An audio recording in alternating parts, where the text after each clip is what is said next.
Hi dear students, Assalamu alaikum. Let's start civics chapter number 3, the United Nations of class 7 of class 8th. तो देखिए United Nations क्या है। United Nations एक peace keeping body का नाम था, ठीक है, जो अमन व अमान बरकरार रखने के लिए वर्ल्ड लेवल पे बनाई गई थी, ठीक है, आफ्टर फर्स्ट वर्ल्ड वॉर। तो देखिए the first world war fought between the years 1914 to 1918 caused massive death and destruction। तो जो पहली जंग अजीम लड़ी गई वो 1914 से 1918 तक रही और इसकी वजह से बहुत वसी पैमाने पे अमवात हुई और तबाही और बर्बादी हुई। It made people realise that it was important to maintain peace. तो इसने लोगों को ये महसूस कराया, इस जंग अजीम ने, कि अब ये ज़रूरी हो गया था कि अब दुनिया के ऊपर एक क्या किया जाए, अमन व अमान को बहाल किया जाए, बरकरार रखा जाए। As a consequence of this realisation, और इस एहसास के नतीजे में क्या हुआ, ये जो लोगों को महसूस हुआ, तो a peace keeping body called the league of Nations was formed in 1920।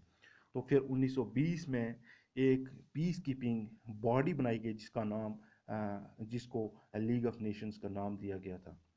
तो उसके बाद however it failed to work and the second world war broke out in 1939 which continued till 1945। तो किसी भी तरीके से ये पीस कीपिंग बॉडी जो है, नेशन ऑफ लीग्स जो थी, ये अपना काम करने में नाकाम रही और दूसरी जंग अजीम जारी हो गई। दूसरी जंग अजीम की शुरुआत हो गई जो 1939 में इसकी शुरुआत हुई, विच कंटिन्यू टिल 1945 और 1945 तक ये चली।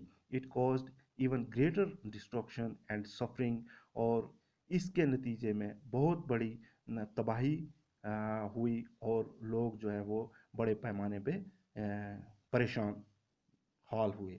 It was the most expensive war ever fought in terms of loss of life and property.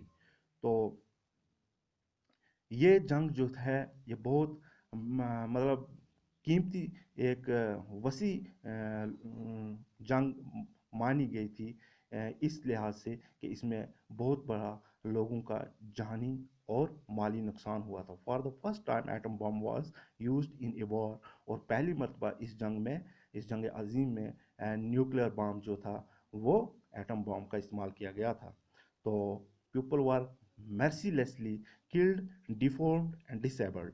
तो इस जंग में लोग बेरहमी से मारे गए और जो अपाहिज हुए, बर्बाद हुए। It is difficult to estimate the immense loss suffered by the nations in this world.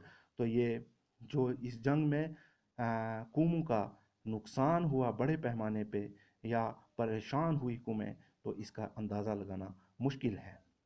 आज के लिए इतना ही, इससे आगे दूसरे चैप्टर में पढ़ेंगे। शुक्रिया।